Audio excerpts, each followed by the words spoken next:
Hello students, here we are back at Nagesh Karakji Orchid School channel to start our studies with statistics that we were doing previously. Here we are continuing with the next topic in the chapter statistics, graphical representation of data. The representation of data by tables we have seen previously and we have discussed that. Now let us proceed further to represent the data in graphical representation. We have represented the data in tabular form in table. Now we are going to represent it in graphical form. It is said that one picture is better than 1,000 words. So usually comparison among individual items are best by means of graphs. The representation then becomes easier than the actual data. So what are the different type of graphs that we are going to study in this section? Bar graphs, histograms of uniform width and of varying width. Please understand carefully. We are going to study histograms of uniform width and of varying width. Frequency polygons. So these are the three representations of graphical type that we are going to study. Let us first move towards bar graphs. Previously we have studied bar graphs, we have constructed them. Now we shall revisit it. We shall see how much more better we can study that. What we can recall, a bar graph is a pictorial representation of data in which usually bars of uniform width are drawn with equal spacing between them on one axis, say the axis is x-axis, and depicting the variable, the values of the variable are shown on the other axis, that is the y-axis, and the heights of the bar depends on the values of the variable. What happens? The heights of the bar, it depends upon what? It depends upon the values of the variable, the heights of the bar. And what about the width of the bar? It is uniform width, equal spacing between them on one axis, that is x-axis. They are drawn with equal spacing between them. Proceeding further, here is an example which it has been explained to us. In this example, they are describing in a particular section of class 9, 40 students were asked about the month of their birth, and the following graph was prepared for the data so obtained. What they are saying, this graph is what it is showing that how many students were born in a particular month. It is representing that data. Here you can see in the month of January, or before that I can say on x-axis months of the birth, on y-axis number of students, that is the frequency, that is the count. So in January 3 students have born, in February 4 of them. In this way this graphical representation is present. Here you can see the width of the bar is uniform. The width of the bar is uniform. You can see it very clearly. What about the height of the bar? It depends upon the number of students. It depends upon the number of students. Just now only it was explained to us that the height of the bar depends upon the value. Which value it is? Upon the values of the variable. The same we can understand here. What is the count? What are the number of students born in a particular month? It decides what is the height of this bar. Okay. After looking to this bar graph, let us see what are the questions below.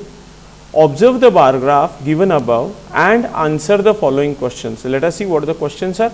How many students were born in the month of November? Okay, this is one question.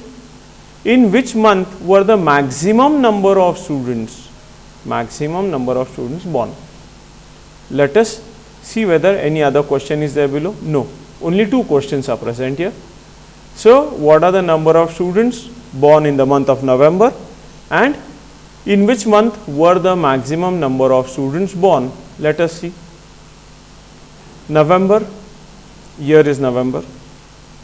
Here you can see the height of November is equivalent to number of students, what? 4. So, how many number of students were born in November? 4 students were born in November.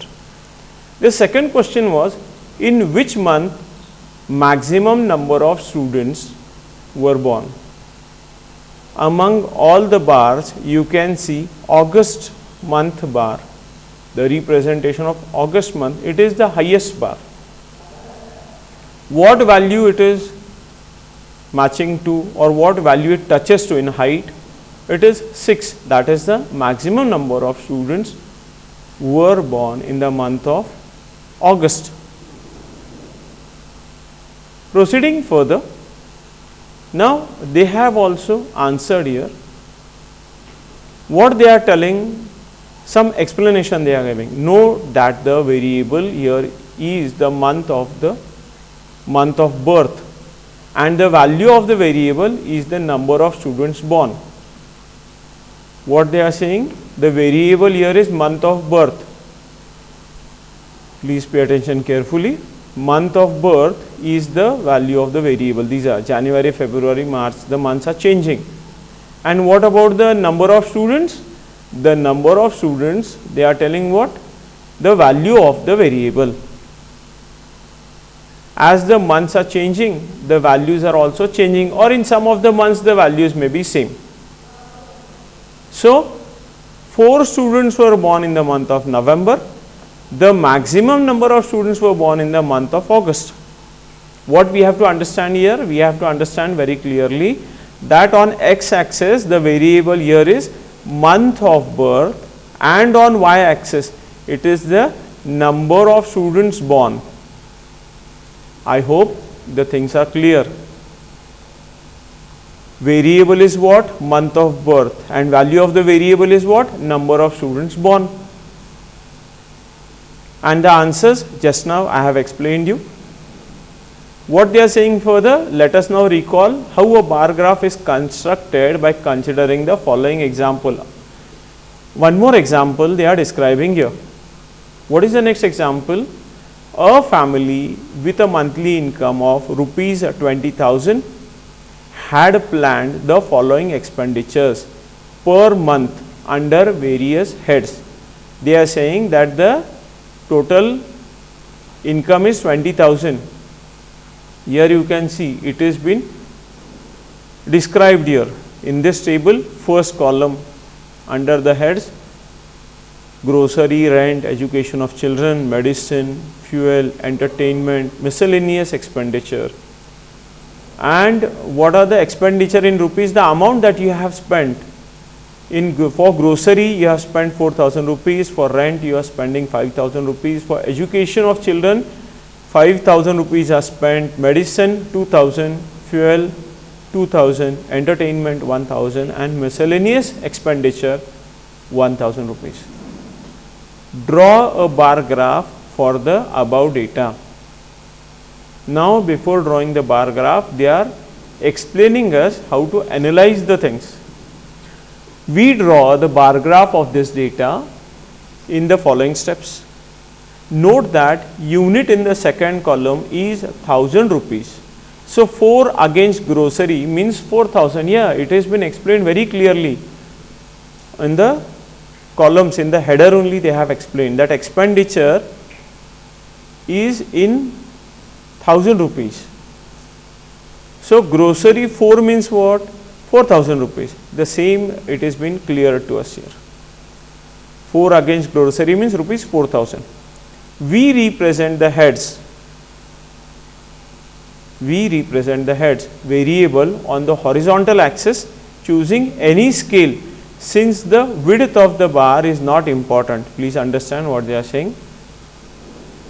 what we are choosing? The heads, that is grocery, education, medicine, miscellaneous expenditure. All these are the variables that are representing on, or sorry, we are representing it on x axis, that is horizontal axis. Choosing any scale, please understand what they are saying, choosing any scale. Since width of the bar is not important, then for what it is?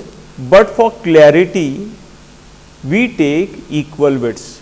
Please understand the things carefully. For all bars, we take equal widths for all bars and maintain equal gaps in between them. I will repeat the point. We represent the heads on the horizontal axis, that is x axis, choosing any scale, whatever scale is suitable, since the width of the bar is not important. But for clarity, we take equal widths for all bars and maintain equal gaps in between.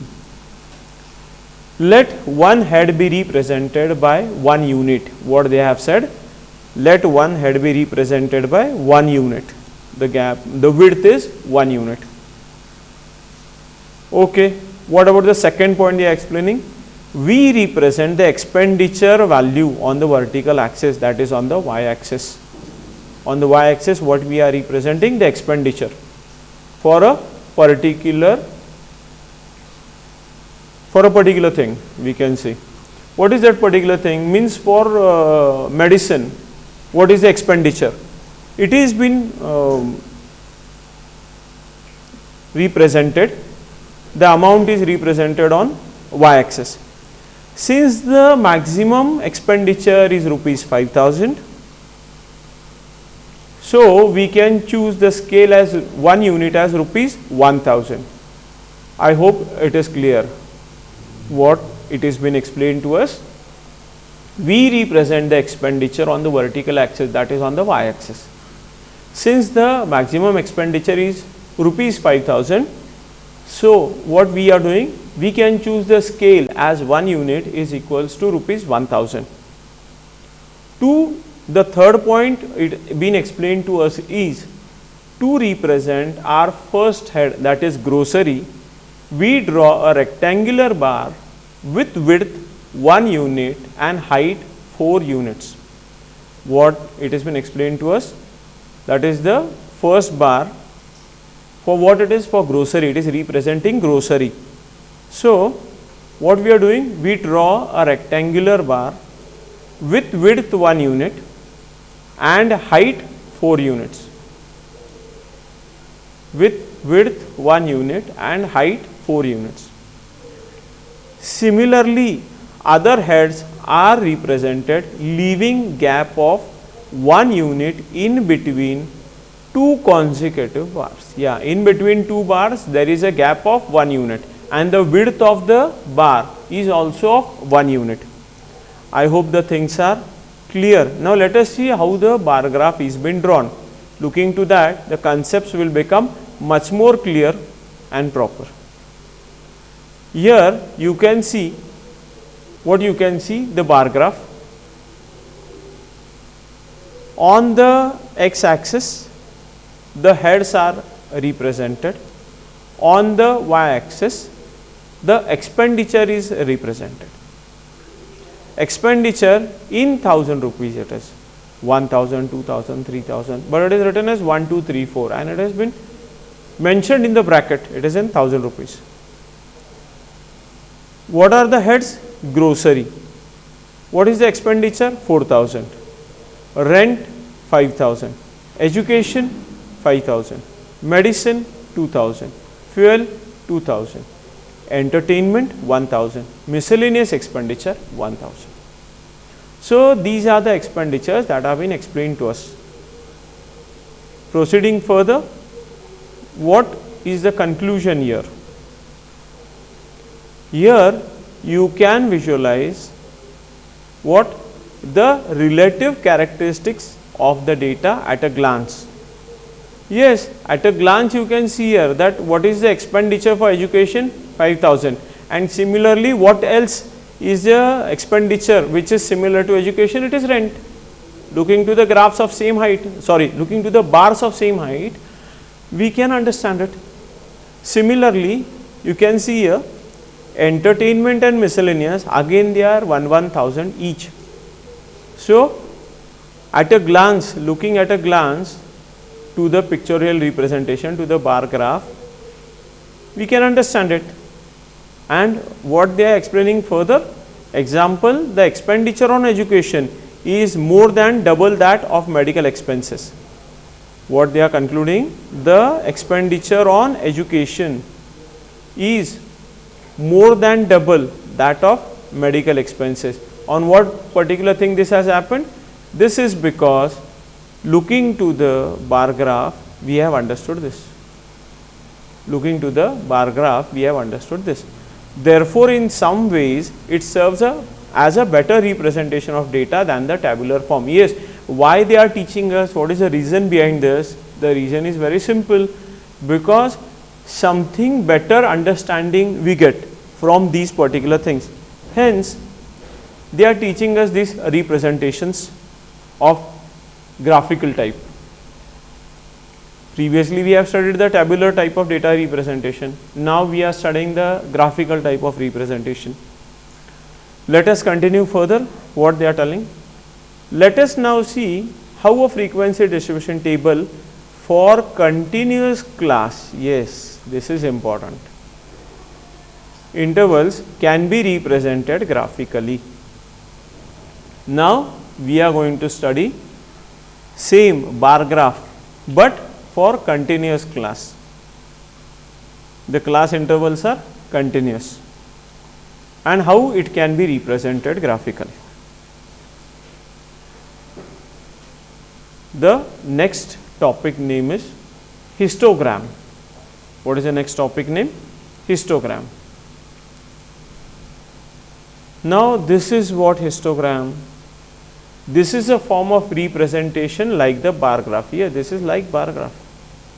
Then what happened? Why they are teaching this again, bar graph again? But it is used for continuous class. That is the main thing. This is used for continuous class intervals. This is the important thing. It is not the previous bar graph, it is the bar graph with continuous class intervals. Let us consider the table that is given below, which is what it is representing: weights of 36 students, weights of 36 students of a class. Let us see the table. Weight in kg 30.5 to 35.5, 30.5 to 35.5 to 40.5, 40.5 to 45.5. Similarly, the last class interval is 55.5 to 60.5. What is the number of students that are given next to that in the next column? Number of students, 9 students are having the weight 30.5 and above, less than 35.5 kgs. 6 students are having the weight 35.5 and more than that, but less than 40.5 kg. Similarly, 2 students are having weights 55.5 and more than that, but less than 60.5 kg. Total number of students are 36, which was mentioned previously. Let us proceed further. What exactly they are explaining before representing the data graphically? We represent the heights on the horizontal axis on a suitable scale. By mistake I said heights, it is weights. We represent weights of the students on the horizontal axis, that is on x axis, on a suitable scale. We can choose the scale. What is the scale chosen? 1 centimeter is equals to 5 kg. This is the scale that has been selected. Also, since the first class interval is starting from 30.5 and not 0, what it is happening? It is starting from 30.5 and not 0. Purposely I am going very slowly here, I am explaining you why, because this is very important. We show it on the graph by marking a kink or a break on x axis or a break on the x axis. The kink or break on the x axis is telling us that in between values we have not represented. In between values we have not represented. It is also known as jagged line. It is also known as jagged line. We represent the number of students, that is frequency. We represent the number of students, that is what? Frequency, on the vertical axis on a suitable scale. Vertical axis means it is y axis. Since the maximum frequency is 15, the maximum number of students in a particular class interval of particular weight, in between a particular weight of 15. So, that is the maximum frequency. We need to choose the scale to accommodate this maximum frequency. Yes, this maximum frequency should get accommodated on our y axis count, the numbers that we are representing on y axis as kgs. So, the third point that has been explained to us, we now draw rectangles or rectangular bars of equal width to the class size and lengths according to the frequencies of the corresponding class intervals. What we are doing in the third step now? We are drawing the bars, the rectangular bars with equal width to the class size. The width is equal, we are not making it unequal width, the width is equal. And the lengths, what about the lengths of that? It is according to the frequencies of the corresponding class intervals. This was explained to us previously. The height of the bar is nothing but the frequency of that particular class interval.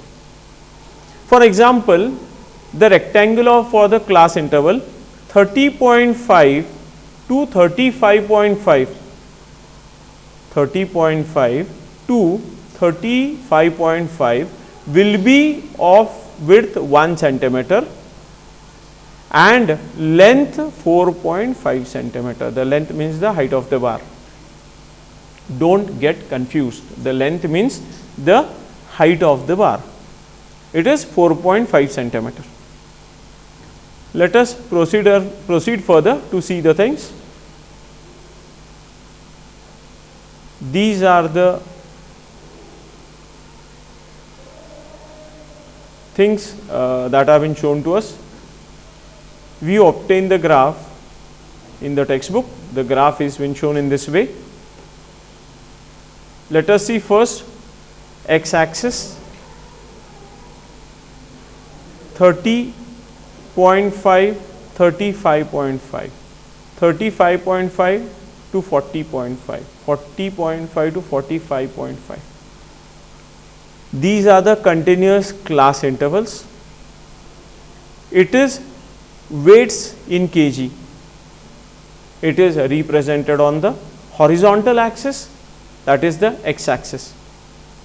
What about on y axis? On y axis, the frequency is been represented. One more thing I forgot to mention, on x axis there is a kink, there is a break in the line, there is a jagged line. All it means one and the same. What it represents? It is informing us that from values from 0 to 30.5 we have not mentioned here, and further we are mentioning it. What about y axis? No jagged line, no kink. 0, 2, 4, 6, 8 means you can understand this is represented uniformly. 1 unit is equals to 2. and in this way it is represented till 16. Why? Because 15 is the maximum frequency that was mentioned just now.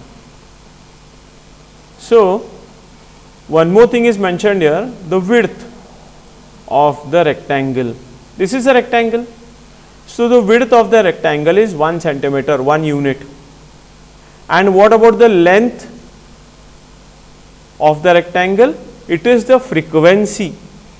Whatever frequency is mentioned there, that frequency is representing the length of the rectangle, or in other words, the height of the bar, or in other words, it is the height of the bar. Don't get confused for this.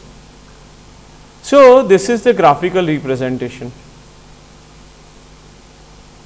of the data that has been provided to us.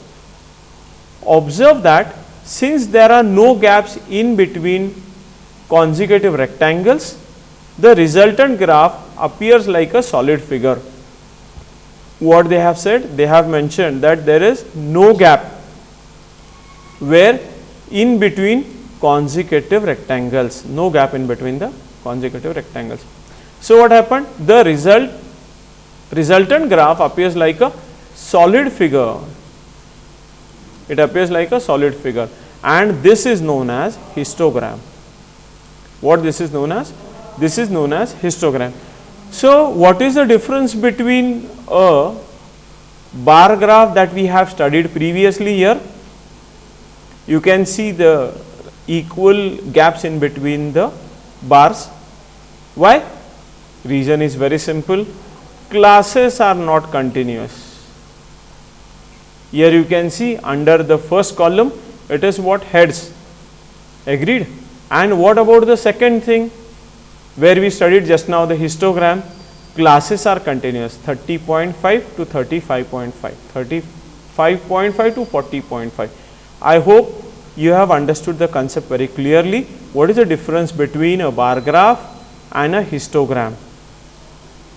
So, the same they have explained here, no gaps in between consecutive rectangles.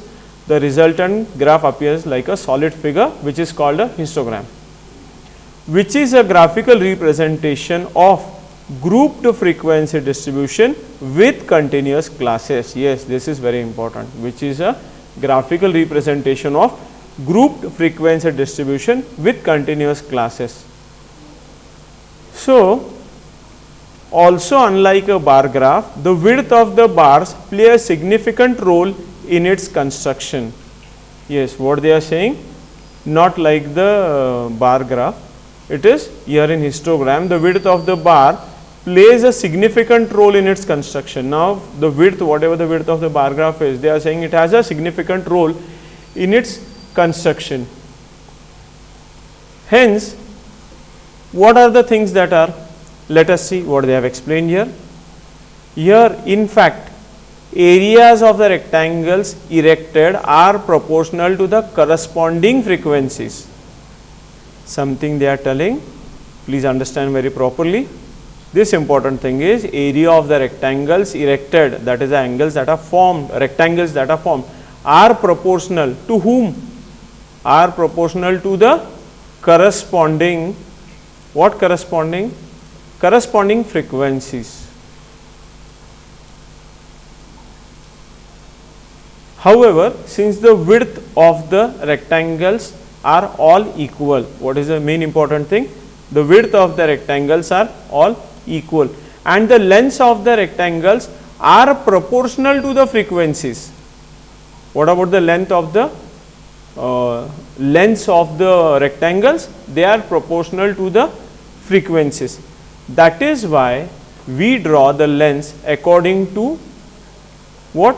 3 above. That is the third thing, that is what has been mentioned to us. What they have said? In the third point they have mentioned, we draw rectangles of equal width and the lengths are according to the frequencies corresponding to class intervals. Frequencies corresponding to the class intervals. For example, the rectangle for the class interval 30.5 to 35.5 will be of width 1 centimeter and length is 4.5 centimeter. Yes, what they have explained, the length is 4.5 centimeter. That is why we draw the lens according to the third point that is explained to us. In this way, we have studied here histogram with this example. What the width, the weight of the students of a particular class. In that class, 36 students are present. Now, we shall conclude here this session, and in the next session we shall proceed further. Till that time, you people study properly and understand the concepts in much more detail. As I mentioned previously, today I will mention the same thing again, that mathematics is not directly solving, but it is reading, understanding, and the last step is solving. So till that time, take care of yourself. Thank you.